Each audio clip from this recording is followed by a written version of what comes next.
ألف لام ميم. ذلك الكتاب لا ريب فيه هدى للمتقين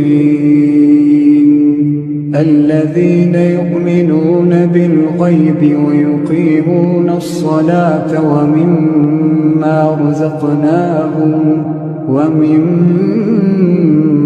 رزقناهم ينفقون والذين يؤمنون بما أنزل إليك وما أنزل من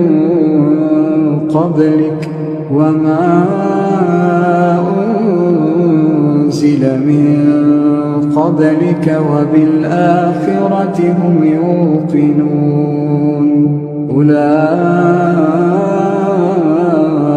على هدى من ربهم وأولئك هم المفلحون.